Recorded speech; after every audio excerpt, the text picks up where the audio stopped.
இந்த வீடியோ பார்க்குற எல்லாருக்கும் வணக்கம். நம்ம இன்னைக்கு என்ன செய்ய போறோம்னாக்கி ஒரு புதினா ரைஸ் தான் செய்ய போறோம். புதினா சாதம். புதினாவை வந்து ஒரு இது மாதிரி அரைச்சிட்டு அதுக்கு தேவையான பொருள் எல்லாம் போட்டு அரைச்சிட்டு அதுல வந்து சாதம் கிளற போறோம். அந்த சாதம் வந்து டேஸ்ட் ரொம்ப நல்லா இருக்கும். இந்த சாதத்தை வந்து ஸ்கூலுக்கு கூட லஞ்ச் பாக்ஸுக்கு, ஆபீஸுக்கு போறவங்க லஞ்ச் பாக்ஸுக்கு எல்லாம் ஈஸியா டக்குன்னு கலந்து கொடுத்துடலாம். இதை முன்னக்கூட்டியே கூட செஞ்சு ஃப்ரிட்ஜில் வச்சுட்டு கூட நம்ம காலையில எந்திரிச்சு சாதம் சூடா வடிச்சிட்டு கூட அப்படி கூட கலந்து கொடுக்கலாம். அந்த சாதத்தை வந்து எப்படி செய்யலாங்கிறத வாங்க பார்க்கலாம். இப்போ வந்து நான் சாதம் வந்து நல்ல உப்பு போட்டு வடிச்சு வச்சிருக்கேன். வடிச்சு வச்சதுல இப்படி ஒரு ஸ்பூனு நல்லெண்ணெயை சேர்த்துக்கிட்டீங்கன்னு நினைக்கி அந்த சாதம் வந்து ஒன்னோட ஒண்ணு ஒட்டாம நல்ல உதிரி உதிரியா இருக்கும். அதனால கொஞ்ச நேரம் நல்லா இப்படி எடுத்து ஆற வச்சிருவோம். அதை ஆறிட்டு இருக்கிறதுக்குள்ள அந்த புதினாவை வந்து நல்லா வதக்கிட்டு அரைக்கிறத பார்த்துருவோம். அரைக்கிறதுக்கு வந்து இது நல்லா அப்படியே ஆறட்டும். அரைக்கிறதுக்கு வந்து இந்த பச்சை மிளகாய் எல்லாம் எடுத்து வச்சிருக்கேன். தாளிக்கிறதுக்கு வதக்கிறதுக்கு எண்ணெயும் விட்டுருக்கேன். இந்த பச்சை மிளகாய் வந்து முழுசா நீங்க போட்டீங்கன்னு நினைக்கி கொஞ்சம் வெடிக்கும். அதனால இப்ப ரெண்டா நான் கட் பண்ணி உடச்சு வச்சுக்கிறேன்.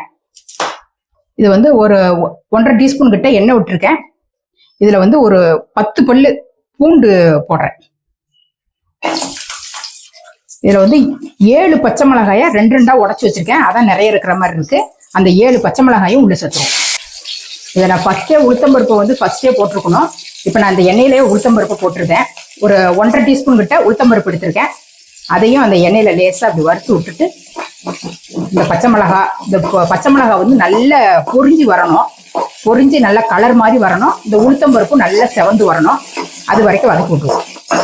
இந்த பச்சை மிளகா வந்து இந்த அளவுக்கு கலர் மாதிரி இப்படி வெள்ளையா பொரிஞ்சு வரணும். இப்போ வந்து ஒரே ஒரு வெங்காயம், சின்ன சைஸ் வெங்காயம், ஒரு வெங்காயத்தை இப்படி ரஃபா கட் பண்ணி போட்டிருக்கேன். அதையும் இப்படி வதக்கிடுவோம். அது வதக்கிட்டு இருக்கிறதுக்குள்ளேயே இந்த புளி வந்து நல்ல ஒரு சின்ன எலுமிச்சங்காய் சைஸ் புளியை வந்து இப்படி நல்லா இப்படி பிச்சு போட்டு அதையும் நல்லா வறுத்து விட்டுறலாம். இந்த வெங்காயம் வந்து கொஞ்சம் கண்ணாடி பதத்துக்கு வர்ற அளவுக்கு ஒரு செகண்ட் வதக்கி விட்டுறலாம். இது வெங்காயம் எல்லாமே நல்லா வதங்கி வந்துருச்சு. இதுல வந்து ஒரு கட்டு புதினாவை எடுத்து நல்லா இது பண்ணி ஆஞ்சிட்டு கழுவி எடுத்து வச்சிருக்கேன். இதை வந்து உள்ள சேர்த்துறோம். இந்த புதினா சாதம் கிளறதுக்கு வந்து இந்த புதினா வந்து நம்ம சாதம் தேவையான சாதத்தை வந்து இந்த சட்னி போட்டு கிளறிட்டு மிச்சம் இருந்ததுன்னா கூட ஃப்ரிட்ஜில் தூக்கி வச்சுக்கலாம். அப்புறமா கூட இன்னொரு நாளைக்கு கூட கிளறதுக்கு எடுத்து வச்சுக்கலாம்.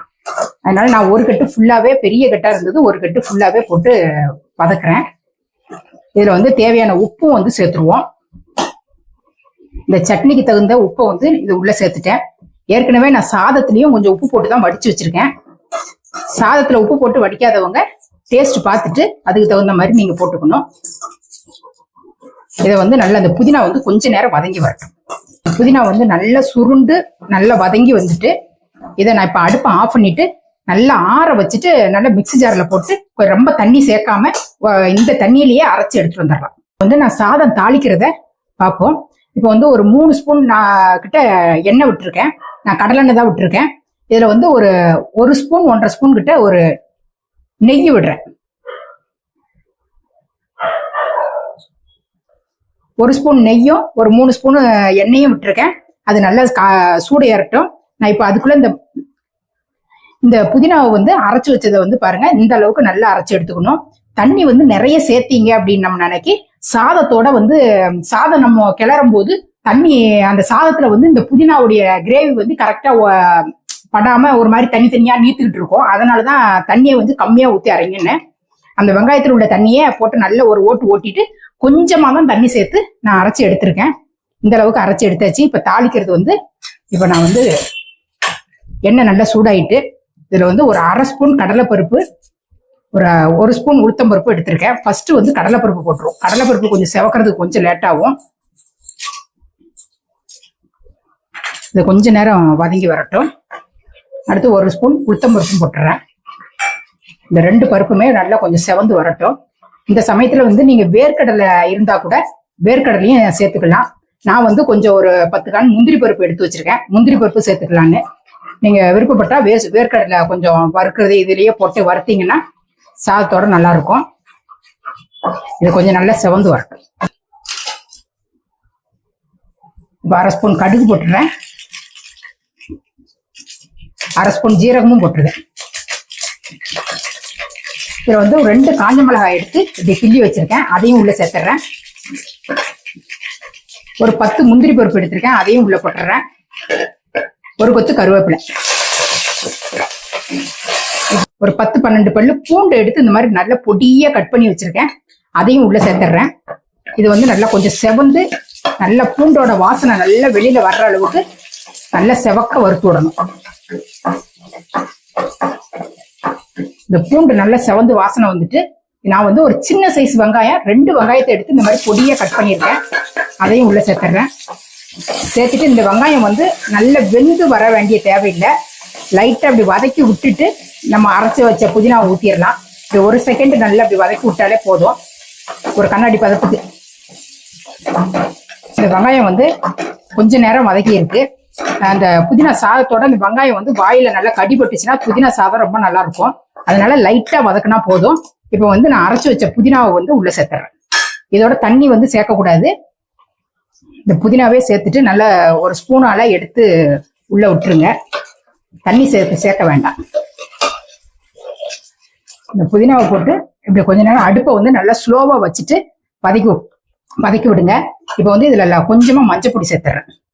சேர்த்துட்டு இந்த டைம்ல வந்து நம்ம ஏற்கனவே இந்த புதினா அரைக்கும் போது உப்பு போட்டிருக்கோம், சாதத்துலயும் உப்பு போட்டிருக்கோம், அதை பார்த்துக்கிட்டு நீங்க இந்த இதுல வந்து டேஸ்ட் பார்த்துட்டு தேவைன்னா கொஞ்சம் உப்பு போட்டுக்கோங்க. இது வந்து எனக்கு வந்து கரெக்டா இருக்கிற மாதிரி இருக்கு. இந்த புதினா அரைச்சதை ஊத்தி நல்லா ஒரு நிமிஷம் 2 நிமிஷம் கிட்ட நல்லா வதக்கி விட்டுருங்க. அதுல லைட்டா கொஞ்சம் தண்ணி இருந்தா கூட அது நல்லா உறிஞ்சி எடுத்துரும். இப்ப வந்து லாஸ்டா இந்த 1 ஸ்பூன் கிட்ட நல்லெண்ணெய் விடுறேன். நல்லெண்ணெயை விட்டுட்டு நல்லா கலந்து விட்டுட்டு இப்ப வந்து சாதத்தை போட்டு கிளற வேண்டியதான். இப்ப நல்லெண்ணெயை விட்டு அடுப்பை ஆஃப் பண்ணிட்டு நான் கீழேயே இறக்கிற போறேன். நான் இப்ப அடுப்பை ஆஃப் பண்ணிட்டேன். நான் வந்து இப்ப வந்து சாதத்தை வந்து கிளறதுக்கு நான் ஒரு 2 பேர் சாப்பிட்ற அளவுக்கு தான் நான் சாப்பாடு கிளற போறேன். நான் வந்து இந்த கிரேவி வந்து நான் நிறைய தான் செஞ்சிருக்கேன், ஒரே ஒரு கட்டு அப்படியே போட்டு செஞ்சிருக்கேன், அதனால கொஞ்சத்தை எடுத்து வச்சிடுறேன். இப்ப தேவைப்பட்டா அதில் உள்ள இன்னும் கொஞ்சம் எடுத்து போட்டுக்கலாம். இப்ப இந்த சாதத்தை உள்ள கட்டிட்டு கிளறி எடுத்துடலாம்.